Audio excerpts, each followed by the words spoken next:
My name is Nathaniel Nate. My name is Nathaniel Nate Berkshire, and I'm 52 years old. And at a party with my wife's friends, I tried to kiss her, and she pulled away. Not gently, not awkwardly. She yanked back like my lips were poison, like I embarrassed her just by breathing in her direction. And then she said it. She said it loud enough to cut straight through the music, loud enough that the people closest to us stopped talking mid-sentence, loud enough that I felt every single eye in that backyard swing toward me like a spotlight. I don't know what you're doing right now as you listen to this, but if you've ever been disrespected by the one person who's supposed to have your back, if you've ever been made small in public by someone who sleeps in your bed, then you already know the kind of pain I'm talking about. Before I go any further, hit like, subscribe, and comment where you're watching from, because I promise you, this story is not just about a kiss. It's about what happens when a woman stops seeing you as her husband and starts seeing you as an inconvenience, an embarrassment, a joke. I'll never forget the sound that followed her words. Not the music, not the clinking glasses, not the fake laughter people do when they're trying to keep the mood light. I mean the real laughter. The kind that snaps out of people when they think the target deserves it. A few of them laughed like it was comedy. Like my humiliation was entertainment they didn't have to pay for. Like my marriage was their little show. And my wife stood there with that smug little tilt of her mouth, like she'd just won something. Like she'd landed a punch in front of an audience and wanted the applause. That was the moment something in me started to crack. Not because she rejected me, but because she rejected me like I meant nothing. Like I was beneath her. And the worst part? This wasn't a random group of strangers at a bar. These were her friends, her people, the same people I'd smiled at across dinner tables, the same people whose hands I'd shaken, the same people I'd helped quietly in ways they'll never admit, the same people who ate my food, drank my drinks, and stood in my space, just to laugh at me when my wife decided to spit in my face. I've been married for 27 years. 27. That's not a fling. That's not some little, we tried it and it didn't work. That's a life. That's building routines and habits and memories. That's funerals and birthdays and hospital waiting rooms. That's mortgages and overtime and sacrifices no one claps for. And I'm not a dramatic man. I've never been. I'm the kind of man who handles things quietly. I don't slam doors. I don't throw things. I don't scream and make a scene. I swallow it, I carry it, I do what needs to be done. And for most of my life, that's what I thought being a husband was. Show up, provide, protect, keep the peace. But that night, standing on that patio with string lights above us and laughter around us, I realized something I didn't want to admit. Keeping the peace had cost me my dignity, and it hadn't saved my marriage. It had just trained her to believe she could say anything to me, do anything to me, and I'd still stand there like a loyal dog waiting for a pat on the head. Let me take you back a little, because you need to understand who I was walking into that party. I run a regional food distribution company in Georgia with my son, Noah. We supply restaurants, hotels, catering companies, steady work, honest money. I've been doing it for decades. Early mornings, long nights, dirty hands, phone calls at midnight when a shipment gets delayed and a chef starts panicking like the world's ending. I built that business from the ground up, not with luck, with stubbornness, with discipline, with the kind of work most people talk about but don't actually do. That business gave us a comfortable life, nice house, safe neighborhood, good schools for the kids, vacations when we could fit them in. My wife, Amanda, loved to tell people we were blessed. Like it just fell out of the sky. Like I didn't spend half my life sacrificing sleep and peace and my own damn body to create it. Amanda loved comfort. She loved appearances more. She loved being the woman who walked into a room and made people look, loved being admired, loved being wanted. And in the beginning, God, she made it easy. She was warm, she was funny, She looked at me like I was the only man in the world. But somewhere along the line, that look changed. It became measuring, like she was always assessing me, comparing me, watching other men talk and laugh and charm a room, and then looking back at me like I was a pair of old shoes she didn't feel like throwing away yet. It didn't happen overnight. It never does. It happens in 1,000 little cuts. The way she sighs when you speak, the way she checks her phone while you're talking, the way she smiles at everyone else like they're worth the effort and saves the coldness for you. I noticed it. I did. I made excuses. She's stressed. She's tired. We've been married a long time. I told myself love changes shape. I told myself this is what marriage looks like after decades. Less fire, more routine. I told myself if I just kept being steady, kept being reliable, kept being the man who doesn't fall apart, she'd come back to me eventually.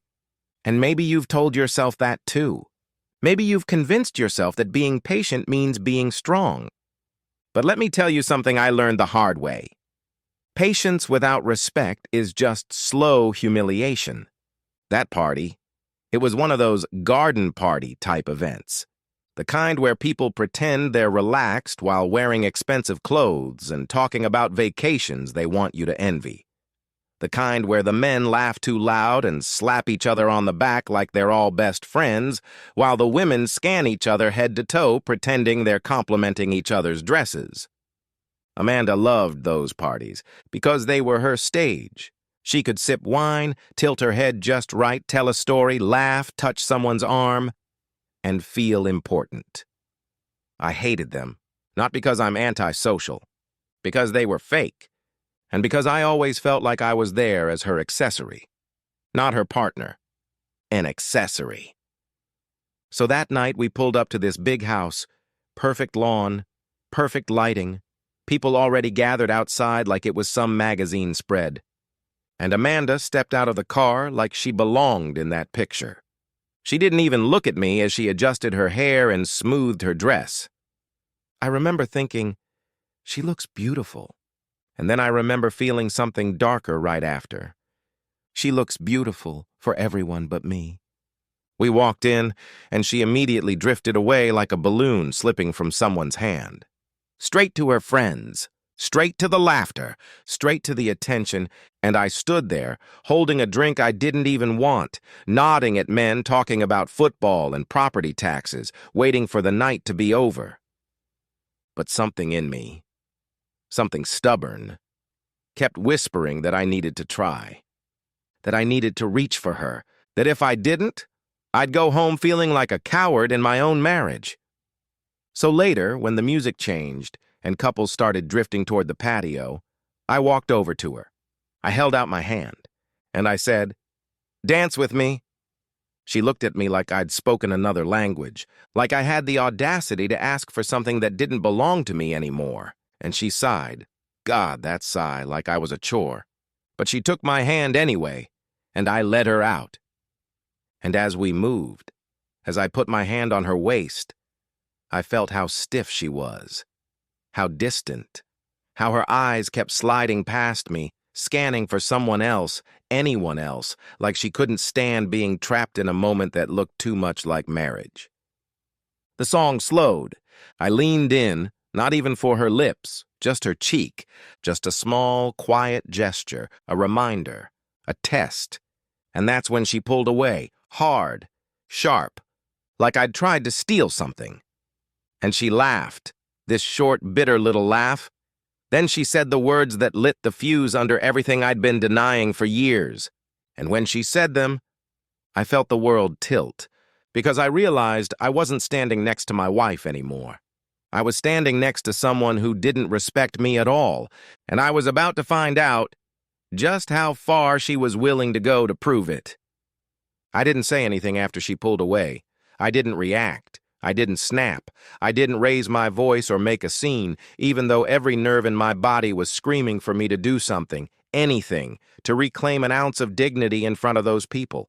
Instead, I stood there, and in that silence, memories started flooding in. Memories I had buried, ignored, excused, or rewritten to keep the illusion alive. Because that moment at the party didn't come out of nowhere.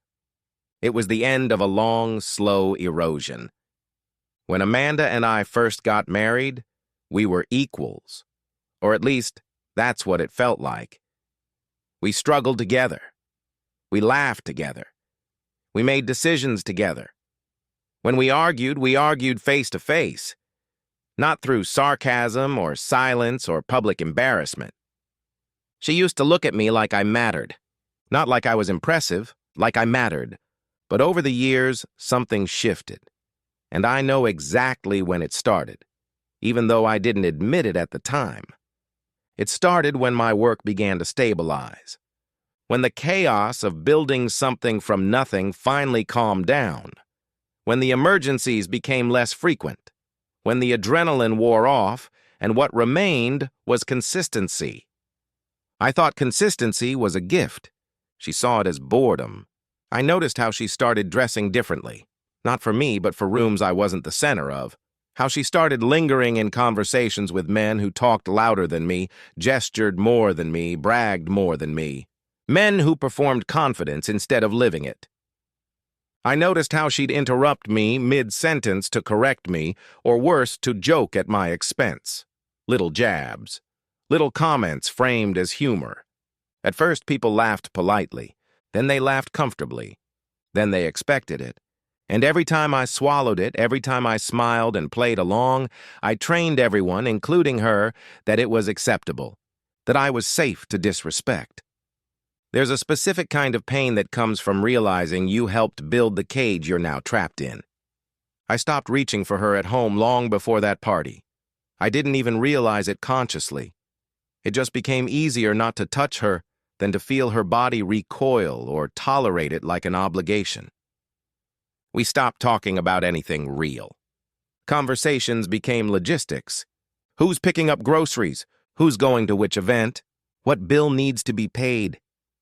And when I tried to talk about us, about the distance, about the tension, she'd roll her eyes or accuse me of being dramatic. You're imagining things. You're too sensitive. You always make everything so serious. And maybe you've heard those words too. They don't sound violent, but they kill something inside you every time. Because they teach you that your pain is inconvenient, that your reality is optional, that if you feel hurt, it must be your fault. So I stopped talking. I focused on work, on being useful, on being the man who didn't cause problems, and she flourished in that silence. She filled it with lunches that ran long, gym sessions that ended late, phone calls she took in the other room with her voice lowered just enough to signal privacy. I noticed, of course I noticed, but noticing and confronting are two different things when you've spent years convincing yourself that holding things together matters more than knowing the truth. I told myself I didn't want to be paranoid. I told myself I didn't want to be that guy, the insecure husband, the jealous one, the one who interrogates his wife. I wanted to be better than that. What I didn't understand then is that dignity doesn't come from pretending everything is fine. It comes from refusing to accept what isn't. By the time that party came around, something inside me was already exhausted. Not tired, exhausted. The kind of exhaustion that settles into your bones and makes you feel older than you are. I didn't want to go to that party. Not because I was afraid, because I was empty, but Amanda insisted. She always did. These people are important. It would look bad if we didn't go together. Together. That word had become performative. We arrived, and immediately I felt it. That familiar sense of being out of place in my own marriage. She floated. I anchored. She laughed too loud at stories she'd heard before. She touched arms. She leaned in close. She radiated ease. And I watched her, feeling like a stranger observing someone else's life. I remember standing near the edge of the patio, watching couples dance and sway, and thinking how ridiculous it was that I felt lonelier standing next to my wife than I ever did when I was actually alone. That thought scared me. because it told me the truth before I was ready to hear it. When I walked up to her and asked her to dance, it wasn't romantic. It was desperate. Not desperate in the way movies portray it. No grand gestures, no tears. Desperate in the quiet way men get when they feel themselves slipping out of their own lives. I needed to know. I needed to see if there was still anything left between us that wasn't obligation or appearance. And when she pulled away, when she laughed, when she said those words, I finally got my answer. I didn't hear the rest of the party after that. Not really. Everything went muffled, like I was underwater. I remember people shifting uncomfortably, someone chuckling like they didn't know what else to do, someone else pretending not to notice. I remember Amanda turning away almost immediately, like she'd already moved on from the moment that shattered me. Like it was nothing, like I was nothing. And that's when something inside me hardened, not anger, not yet, something colder, something clearer. I realized I had been fighting to save something that no longer existed. And worse, I had been the only one fighting. I walked away from her that night without a word. Not dramatically, just quietly. I stepped back, nodded at someone who tried to make eye contact, and walked toward the gate. I could feel her eyes on me for half a second.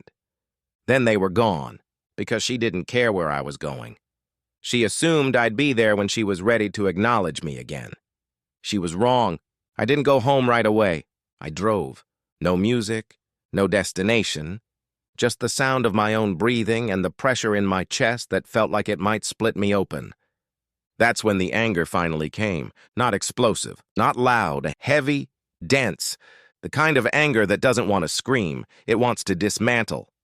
I thought about every time I'd swallowed my pride, every time I'd made myself smaller to keep the peace, every time I'd defended her to friends who hinted something was off, every time I'd told myself this is just how marriage gets.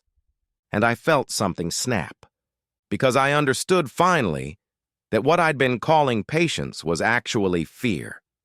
Fear of being alone, fear of starting over, fear of admitting that I had invested decades into someone who no longer respected me. That realization hurt more than the humiliation at the party, because it meant the problem wasn't that night. The problem was that I stayed. And once I saw that, once I really saw it, there was no going back. I didn't confront her that night.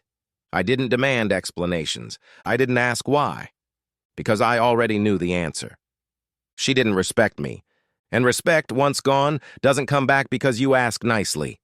It comes back when you stop begging for it. That was the night I stopped begging.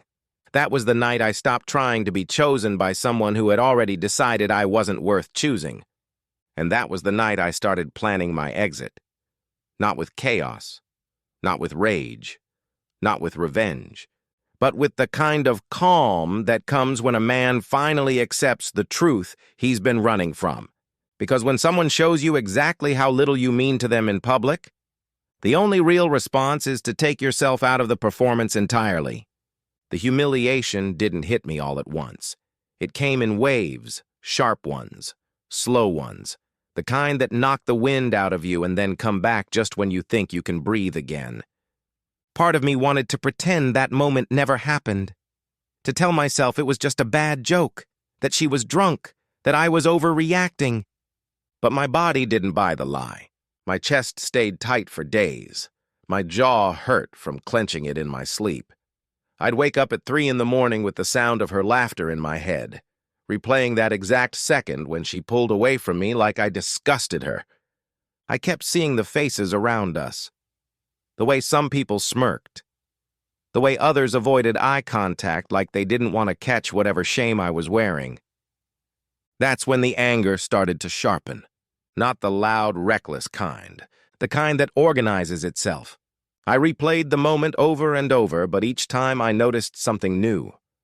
Her body language. How practiced it was. How natural it seemed for her to dismiss me publicly. Like she'd done it before.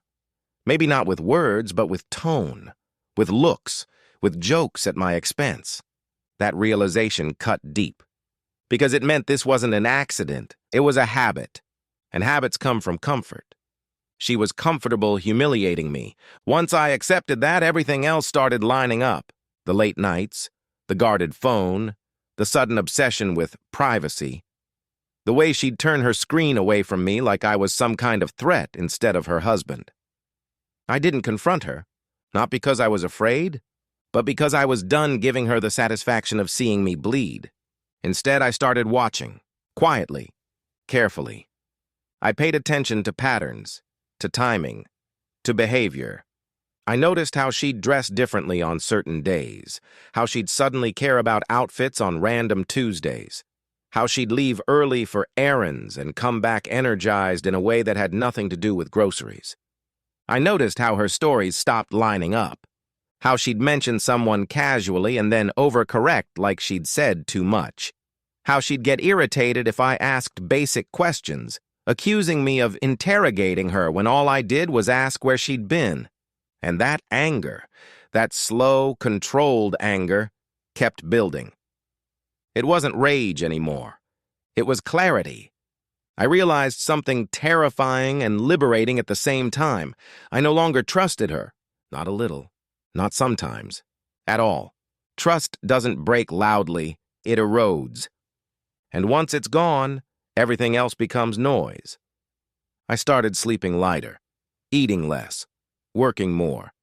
Not to distract myself, to prepare, because deep down I knew this wasn't going to end with a conversation, or therapy, or promises. It was going to end with separation. One way or another, the party humiliation wasn't the cause. It was the permission slip I needed to stop lying to myself. Part 5 was where the pain turned physical. I'd sit at my desk and suddenly feel this crushing pressure behind my eyes, like I was holding back something dangerous. Not tears. Not yet. Something darker. Something that whispered, "You wasted your life." That voice was brutal. It reminded me of every compromise I made, every time I chose stability over self-respect, every time I told myself that love meant enduring disrespect. I thought about the man I used to be, the younger version of myself who wouldn't have tolerated this, who would have walked away the first time he felt small. And that hurt more than anything else, because it meant I betrayed myself long before she ever did. I didn't hate her in that phase. I hated me. For staying, for tolerating, for believing that being loyal meant being invisible, and that self-directed anger was suffocating. I couldn't talk to anyone about it. Not friends, not family, not my kids. Because how do you explain that the woman everyone thinks is charming and confident is slowly dismantling you behind closed doors? How do you admit that the marriage you've been defending for years is hollow? So I carried it alone. And carrying it alone hardened me. I stopped seeking her approval, stopped trying to impress her, stopped adjusting myself to fit her moods. And she noticed. She didn't say anything at first, but I saw it in the way she'd glance at me when I didn't respond the way she expected. The way she'd throw out little hooks, comments designed to provoke a reaction, and get irritated when they didn't work. She was used to my emotional availability. She wasn't used to my absence. That shift scared her, and fear makes people sloppy. That's when I started finding things. Small things at first. A receipt that didn't make sense. A name that came up too often. A password change she didn't bother explaining. And instead of confronting her, I documented. I wrote dates down. I saved screenshots. I made copies. Because anger without direction is just self-destruction. But anger with discipline? That's leverage. Part 6 was where the planning began. Not revenge, preparation. I opened a separate account. Quietly, legally, cleanly. I reviewed our finances line by line, something I hadn't done in years because I trusted her with the details. That trust cost me more than I realized.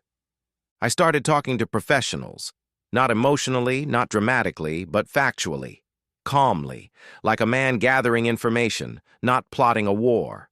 I didn't rush. I didn't panic. I learned. And every piece of information made one thing clearer. If this ended badly, she would not hesitate to protect herself at my expense. So I had to protect myself first.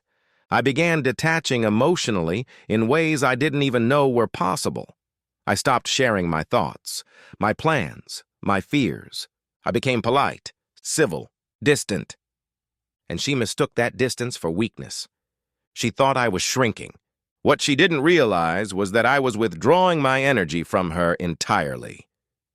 You don't feel it immediately when someone stops loving you, but you feel it when they stop needing you. That's when the balance shifts. I rehearsed the moment in my head, the moment when everything would finally surface. Not with yelling, not with accusations, with facts, with control, with silence where noise used to be. The party had exposed me publicly. What came next would expose her privately, and then publicly, without me ever raising my voice. Because the most dangerous man in the room isn't the one who's angry. It's the one who's done being emotionally available to the people who hurt him. And by the time she realized what I was doing, it would already be too late to stop it. Once I stopped reacting, the consequences started moving on their own. That's the part people don't understand. They think silence is passive, weak, that if you're not shouting, you're not doing anything. But silence doesn't stop motion. It redirects it. When I stopped chasing her attention, the air between us changed. The house felt different. Not louder, not colder, heavier. She noticed it in the way I stopped asking questions. In the way I didn't look up when she walked into a room. In the way I no longer cared to explain myself. And that unsettled her more than any argument ever could. Because when someone argues, it means they still want something from you. When they go quiet, it means they've already started letting go. She tried to provoke me. Little comments at first. Passive ones. Are you mad at me or something? You've been weird lately. You're so distant. Did I do something? She wanted reassurance. She wanted me to deny it. She wanted me to say, no, everything's fine. I didn't. I just said, I'm tired. And that answer drove her crazy. Because it gave her nothing to push against. The days passed and the space between us grew. Not physically. We still slept in the same house, the same bed, but emotionally, she might as well have been on another planet. She'd talk, I'd listen. But I stopped responding the way she expected. No validation, no emotional fuel. And without that fuel, she started burning through herself. She became sharper, more irritable, less careful. That's when the cracks widened. I noticed the lies didn't bother to be convincing anymore. Times didn't line up.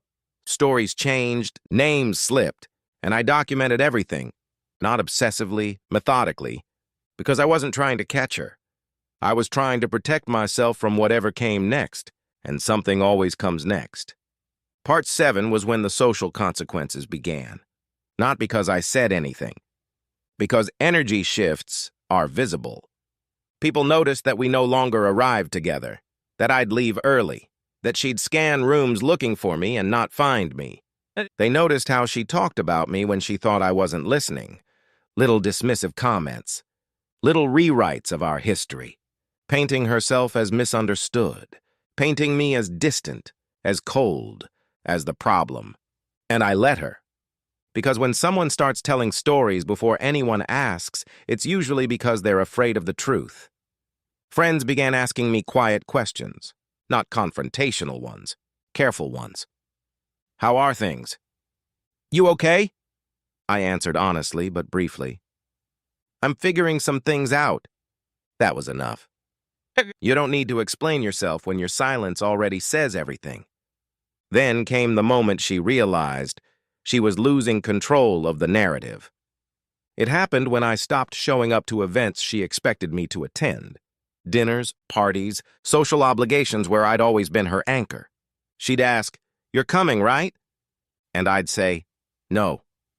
No explanation, no apology, just no. That word landed harder than any accusation, because it told her she no longer decided how my time was spent. She tried to regain control the only way she knew how, by forcing a confrontation. Part 8 was the night she finally snapped. She waited until we were alone, late The house quiet. She stood in the doorway like she used to when she wanted to feel powerful. And she asked, "What is going on with you?" Not softly, not kindly, demanding, like I owed her an answer. I looked at her, and for the first time, I didn't feel fear. I didn't feel hope either. Just distance. I said, "I'm done pretending." That sentence changed the temperature in the room. Her face tightened. "Pretending what?" "Pretending I didn't see what you did at that party." She scoffed. "Oh my God, you're still on that?" That laugh, the dismissive one, used to make me shrink. That night it didn't touch me. I said, "You humiliated me." She crossed her arms. "You're being dramatic." There it was. The same deflection. The same minimization. And that's when I knew this conversation would never give me what I once wanted from it. So I didn't argue. I didn't try to convince her. I didn't raise my voice. I just said, "I don't trust you anymore." That was the first time I said it out loud, and once spoken, it felt irreversible. She froze. Because accusations can be debated, feelings can be dismissed, but trust? Trust is binary. You either have it or you don't. She tried to backpedal then. Suddenly her tone softened. Suddenly she wanted to talk, to explain, to rewrite. But I wasn't listening to words anymore. I was watching behavior, and I said, "I'm taking some time." She asked, "Time for what?" I said, "To decide what I'm willing to live with." And that terrified her, because for the first time she wasn't the one evaluating me. I was evaluating her. She cried, real tears, the kind that used to break me. I stood there feeling the pain, yes, but also feeling something else. Resolve. Because I knew those tears weren't about me. They were about control slipping through her fingers. I didn't leave that night. But I might as well have. Because emotionally, the marriage ended right there. From that point on, everything was logistics, distance, preparation, and the quiet understanding that the man she humiliated in public was no longer available for private manipulation. She thought the worst had already happened. She thought that party was the breaking point. She had no idea it was just the beginning. Because the real consequences of disrespect don't come with shouting. They come when the person you hurt finally stops needing you at all.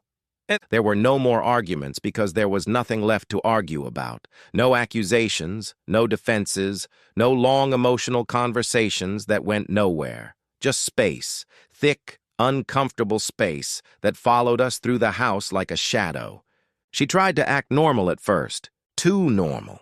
She cooked meals she hadn't made in years, asked me how my day was, laughed a little too hard at things that weren't funny, touched my arm in passing like muscle memory might bring something back to life.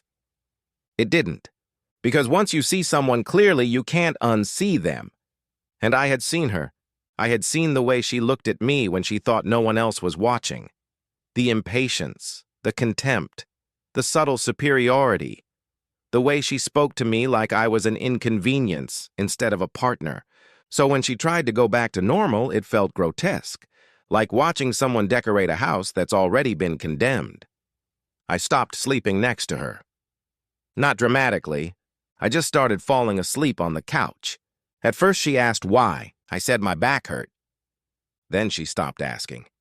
And that silence told me everything. I could feel her resentment building, but it no longer scared me. It didn't control me. It didn't move me, because fear only works when you're invested in the outcome. And I wasn't anymore. I began spending more time alone. Long drives, early mornings, late nights at the office. Not to escape her, but to remember myself. To remember what it felt like to exist without being constantly evaluated. I started noticing things again. Simple things. Silence without tension, food without judgment, sleep without dread. It shocked me how peaceful life became once I stopped trying to earn love from someone who didn't want to give it. She, on the other hand, began unraveling. Not publicly, privately. She became erratic, emotional one moment, icy the next. One day she'd apologize vaguely, never for anything specific, never naming the disrespect, just enough to keep hope alive. The next day, she'd lash out, accuse me of abandoning her, of punishing her, of being cruel. And I listened to all of it without reacting. Because cruelty would have been staying and pretending. Cruelty would have been continuing a lie. What I was doing wasn't cruelty. It was self-preservation. I didn't announce my departure. I didn't threaten divorce. I didn't deliver ultimatums. I simply started disentangling my life from hers piece by piece. I separated finances quietly, updated documents, reviewed accounts, made sure every step was clean and legal and irreversible. I stopped telling her where I was going, not to hide, because it was no longer her business. And she felt that shift. She felt it in the way she could no longer predict me, in the way her words stopped landing, in the way her tears stopped working. That terrified her, because for years she had power over me, not through strength, but through my desire to keep the marriage alive at any cost. Once that desire died, so did her leverage. She asked me one night, her voice shaking, "Are you leaving me?"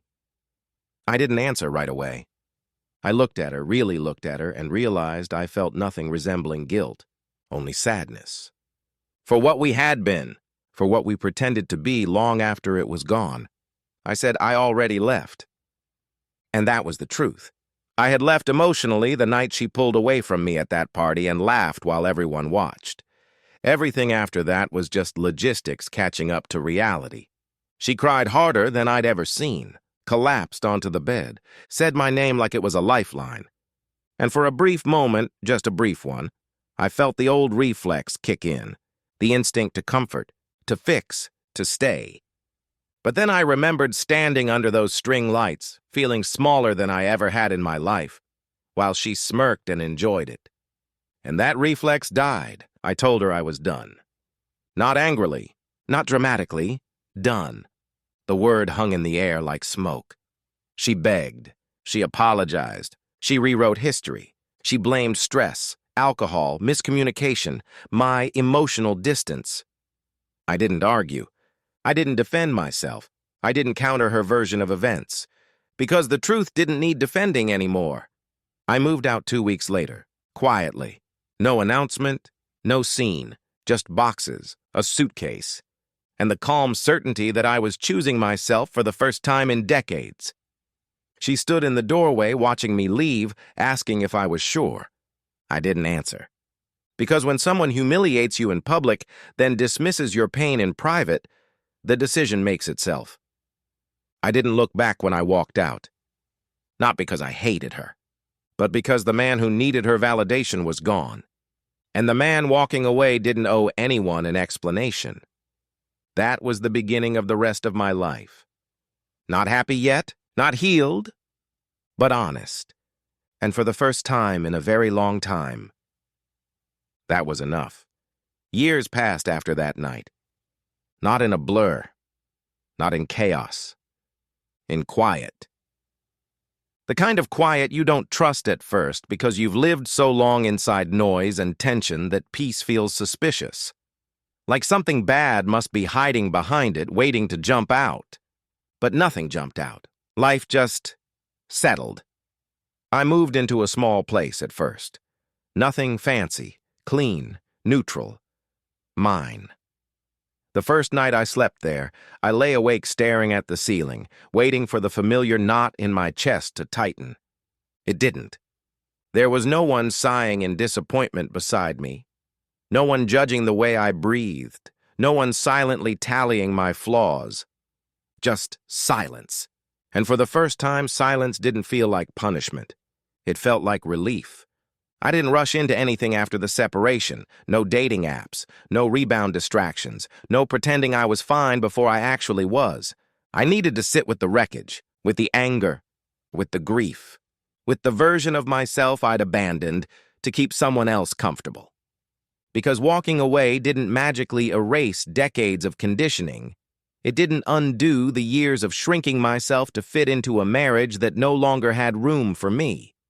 Some nights, the pain came back hard, not for her, For me. For the time I gave away. For the warnings I ignored. For the moments I laughed things off instead of standing up. And I let myself feel it. All of it. I stopped numbing it. Stopped pretending strength meant pretending it didn't hurt. Strength meant surviving it without lying to myself. Slowly, something changed. I started trusting my instincts again, started believing that my discomfort had always been telling me the truth, I just didn't want to hear it. I reconnected with my kids on a deeper level. Not by trashing their mother, not by rewriting history, but by being present, honest, consistent. They noticed the difference. They saw the weight lift off me before I ever said a word about why. One day my son looked at me and said, "You seem lighter." That sentence hit me harder than any insult ever had, because it meant I had been carrying something so heavy for so long that my own children could see the relief when I finally put it down. I rebuilt my routines. Morning coffee without dread. Work without the constant hum of tension in the background. Evenings that belonged to me. And in that space, I started to understand something painful but important. Love that requires you to disappear is not love. It's control. I didn't hate her. I still don't. Hatred requires emotional investment, and I had withdrawn mine completely. What I felt instead was clarity. About myself, about boundaries, about the cost of staying silent when you're being disrespected. I thought back to that party often, not with shame anymore, with gratitude. Because as brutal as that moment was, it ripped the blindfold off in a way nothing else could. It showed me the truth in front of witnesses. It forced me to stop making excuses. It ended the story I'd been telling myself about loyalty at the expense of self-respect. Sometimes people don't leave marriages because they're weak. They leave because they finally get strong enough to face reality. I learned that dignity doesn't come from being chosen. It comes from choosing yourself when someone shows you they won't. And the hardest lesson of all, you can love someone deeply and still walk away, because love without respect will eventually destroy you. I don't regret trying. I don't regret staying as long as I did. But I do regret not listening sooner. Not to her, to me. That man at the party, the one standing there stunned while his wife laughed at his pain, he doesn't exist anymore. Not because he broke, because he finally stopped bending. And if there's one thing I want you to understand from my story, it's this. The moment someone humiliates you publicly and dismisses it privately, the relationship is already over. All that's left is whether you'll keep sacrificing yourself to preserve the illusion or walk away and build something honest instead. I chose honesty, and I didn't lose anything that mattered.